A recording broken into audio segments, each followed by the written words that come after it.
Hi, this is Dennis with Second Chance Tackle, and we're continuing on our pandemic projects. Just like the pandemic doesn't seem to end, hopefully we'll be able to continue to do these for some time. I am trying to post daily, so if you like this kind of stuff, please subscribe. And if you do subscribe, please hit the notification button. That way you won't miss any of the ones that I'm doing. And I cover all kinds of reels under repair, all manufacturers and all types: bait casting, low profile, conventional reels, spinning reels, anything that shows up in my shop. I generally try to show you as I go to service them. And if you're looking for any reel in particular, I would encourage you to go ahead and look in my my library. There's an awful lot of them out there. I've been doing it for almost 3 years now.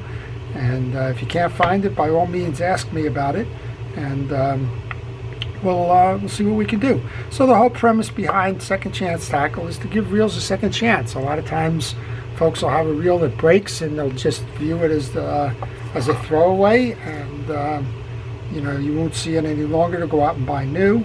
That's not what I'm believing. I believe that if the reel can be tuned up and repaired, and sometimes the breaks are simple, and if parts are available, you should invest your time and your energy and go do it yourself. That's kind of the whole idea here.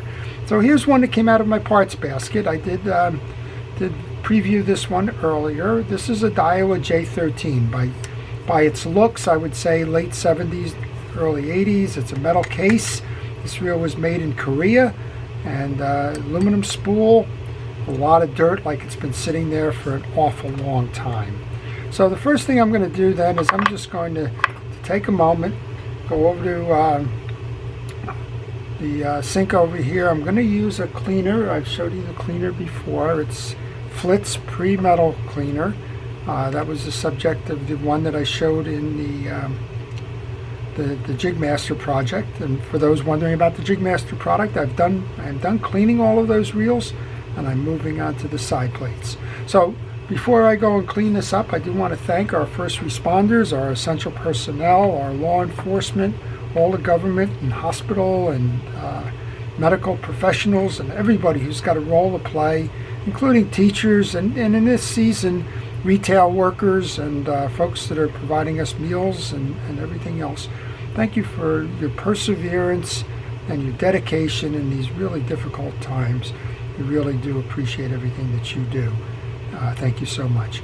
Well, I'm going to pause the video here. I'm going to go use that cleaner. We'll come back. We'll take this reel apart.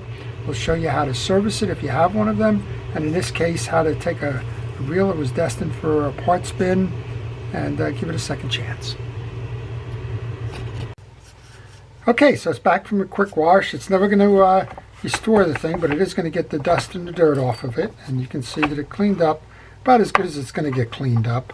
There's no miracle cures for paint loss and corrosion and the like, and that happens on metal reels. Let's give it a spin. It's actually spinning nicely. Let's try the bale. All right, so that's probably why it wound up in the parts tray, was that the bale is not functioning properly. But I did notice as I did this that the bale did trip. So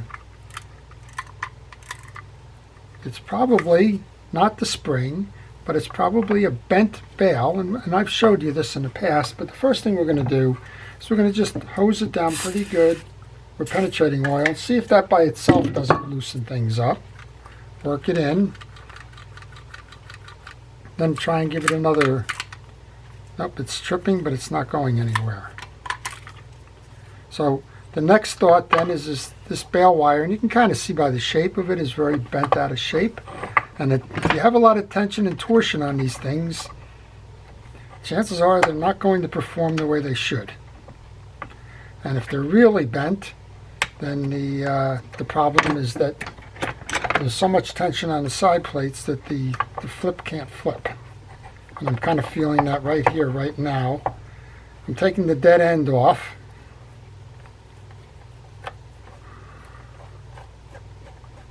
And we can see that this is bent all the way out here. So for that to be operating efficiently, that needs to have a nice lay right inside that carrier, and we're off a good a 1/4 of an inch or so. So you want to come back to this side. This isn't science. You just want to bend it back in.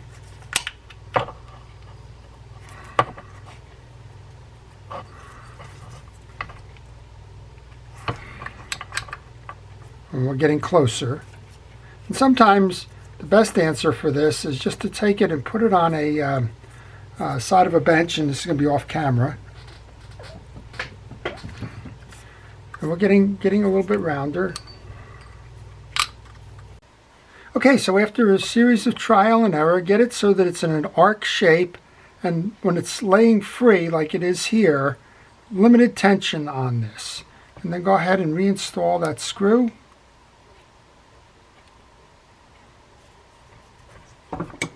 Tighten it down. And we'll give it a test. We'll see how we did. So 9 times out of 10, if that's what's happening, where you get a partial clip and the bale's hanging up, it's the wire has been bent out of shape. Let's give it a run. Look at that. Right back to where it should be. Easy peasy, right? So we got a reel that's been cleaned and a bale that's flipping now. All right, so let's show you how to service the rest of this reel then. We took this one off the scrap pile already because it's going fishing again for sure now that the bale has been fixed. And of course, if you have one of these and you have a problem with it, you can always trip that bale manually. All right, this is a screw handle here, so let's get that screw handle off, turning it in a clockwise direction. Three screws, and it looks like the penetrating oil that I used up top there to loosen it up has kind of worked its way over to the case. So if you find yourself in a situation where these screws are a little tight, go ahead and use some penetrating oil on it. I'm sure that this reel hasn't been serviced in a while. I'm liking this. It's a huge screw off that main gear there. And actually, before I turn this last one, I'm going to trip the anti-reverse dog override to off. That way I don't risk pulling anything out as I go to remove that side plate. All right, I take the 3 of those off. I lay them on my table to make sure that they are the right size. And once they are, they go into my parts tray. I'll put the knob in there. Now we can remove the case.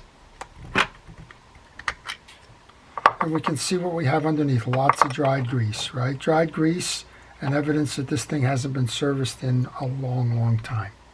All right, we want to grab the pin now that holds this arm. We want to remove that pin, just like that. Watch this little spring here. You can probably see it in this direction. That spring is prone to shoot. That's held in by the side case, and that spring controls the tension on the override. And this is your dog override that's going to be going in this. So just be careful about that. If you get nervous with it, go ahead and put it on the in the parts tray and come back and reinstall it later. Pull up your shaft, remove your arm, remove your main gear. It's kind of easy, right? There's not a lot going on in this reel. And you know what? Simple is easier. So now you're seeing me remove the U-clip underneath here. That U-clip holds the rotor assembly in. And we're going to just do this for cleaning because there's really nothing going on under here. It's the bottom of your rotor. Here's your trip assembly for the bale. So take some oil. In this case, I'm going to use Real X, which is an aftermarket oil. Put a little bit of oil on there. And then you can work it in if you like, moving your bale back and forth. But I wanted to get there because it's easier to clean the pinion gear. And it's also easier to get behind that to clean the case. All right. Use a hard bristle brush. Clean off any of the dried grease that's in that gear. I'm going to put all fresh grease in there.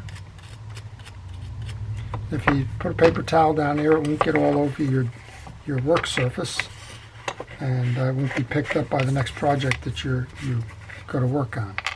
All right, clip goes into my parts tray. I'm going to clean the dried grease off the axle shaft.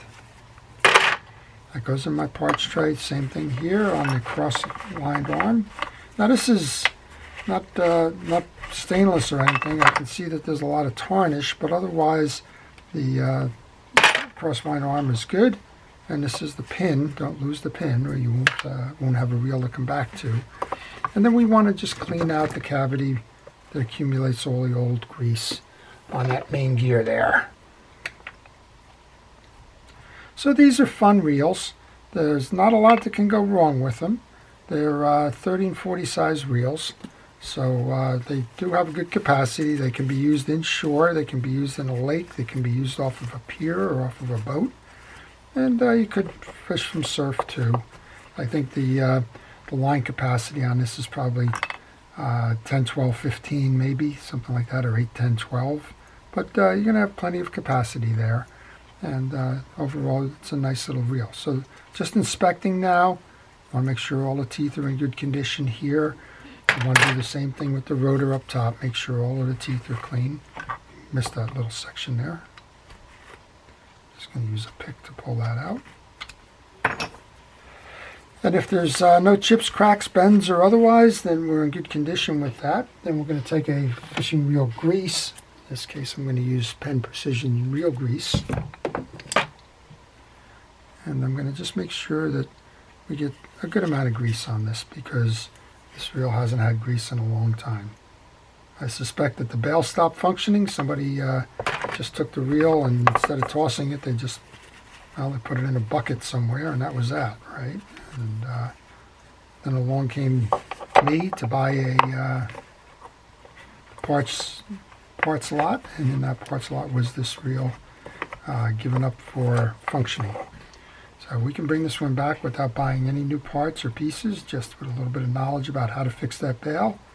And now you have that knowledge. So if you have a reel like this, or you see one like that that's underperforming, then by all means, go ahead and get it, and then just do what we did here. Bend that bale back into shape. Make sure that the spring is firing, right? But if you get it where it's kind of stuck like that, you know that the spring is fired, you just can't complete the rotation, then you've got somewhat of an easy fix there. And you'll have a reel that'll go back out fishing again. Okay, so we've just put the rotor through. Now we got to get that clip and put that back in, just like that. Find our main gear. Now we want to get grease on the main gear again, because we just pulled all of that off. And I use an artist's brush for this. I've seen other people using the plumber's brush, the flux brush. I've seen other people, myself included, used to use a screwdriver. Somebody shamed me out of using the screwdriver. I don't know, I still like it. I don't leave any hairs on it that way. But, you know, there's multiple ways to get the grease on. And I'm just going to put a little bit on that. There was 2 shims that were on the case. They belong on this gear. But before we do that, we're going to put the arm and the axle back in. Here's your axle shaft. We'll get some nice grease on that. So again, that's not corrosion or anything. That's just tarnish or plating loss on this. That goes underneath here like that. Our cross-lined arm goes like that, sits on there. And then you need to line that up. There's a slot in the case. There's a slot on both sides of the case. You can see it here, and there's one like that on the back here. You need to make sure when you align it that that's over the slot. Then you can put your axle shaft in. And we can pick up on our little piece that goes between the 2 of them. And interestingly enough, the first reel I ever worked on had this arrangement. It happened to be an Abu Garcia reel. Happened to be my father-in-law's, and he was ready to give it up for dead. This goes back 30, 40 years now. And it just couldn't work, and I said, well, let me take it apart and see what I can find out. Long before I knew that I would be doing this so much more. And I took it apart and found out that that little piece of metal was outside of the little groove that it rides in, and that caused it to misperform, and we just got it back lined up, and there you go. Rest is history. All right, a little bit of oil onto the anti-reverse. Make sure that that little spring is set properly. Just set that back in.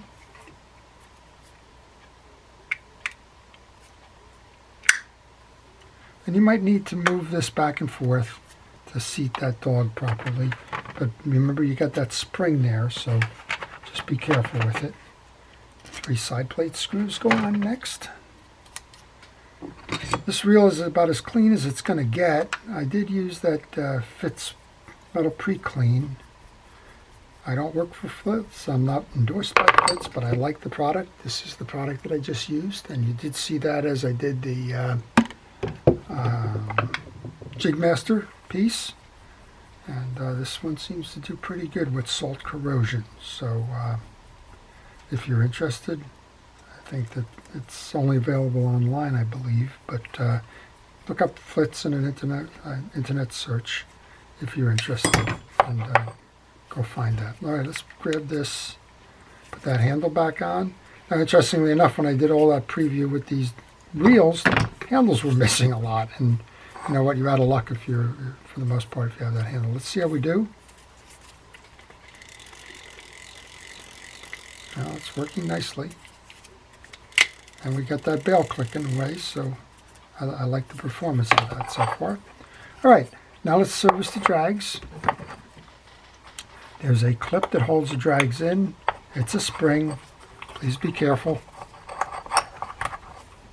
But take that clip out and hold that off to the side. And then we are going to have one of a couple of different types of washer or washers here. Let's go figure out what we have. You want to clean that cavity out inside the spool. That takes the brunt of the water when you're fishing, and the dirt has nowhere to go really, so it just accumulates in there, and it does affect drag performance. All right, well, this one hasn't been serviced in forever, just like the reel. This has got a leather washer on it, I believe, but it is whole and it is working. And these are common enough washers that if you didn't have these, yeah, this is leather. If you didn't have that washer, you could substitute any of a number of the small washers from any number of reels, probably including the Daiwa. You can get close enough that if you need to replace with something else, you can. All right, I'm just cleaning off the tarnish again. You want to be good about this in terms of the surface, because if it doesn't slide, you're not going to have any luck with the sensitivity of it. That's a little bell kind of a washer that goes in first. There was only one. It was the leather washer. We're going to take that and we're going to just kind of butter it up. I'm going to use Cal's Universal Drag Grease for that. I'm going to kind of put it on there, and then I'm going to rub it around with my gloved hand to get it worked in well. The whole idea of that is to keep that drag washer flexible to perform at its optimum. All right, once we do that, we put that top metal washer in, and we can reset this spring or clip. And there's a groove that's riding in. You want to make sure that it gets in the groove. In this case, it's almost all in the groove. Now it's in the groove. And the only purpose of that spring is just to hold the washers in. And of course, the drag adjuster is going to do that when you put it on. But if you wanted to store a spool of that, it wouldn't be holding it in, right? So put the drag adjuster on. And in a matter of not too long a time, say 15 minutes, I'm not sure how long this video is run, we now have a nicely operating Daiwa j-13 rescued from the parts bin fishing reel, ready to go fishing again. So I hope you've enjoyed that. If you did, again, please subscribe, and if you do subscribe, please hit the notifications. If you have any questions on this reel or any reel in general, maybe you're stuck repairing one of your reels, just leave that question in the comment section. I do try to respond to all of them. And if you have a reel that needs to be serviced, well, I do that too. So contact me by email on the information on the business card that follows, and I'll be happy to provide you with that information. So there you go, the Daiwa j-13 circa 1980s fishing reel made in Korea. I hope you've enjoyed that. This is Dennis with Second Chance Tackle. Have a great day.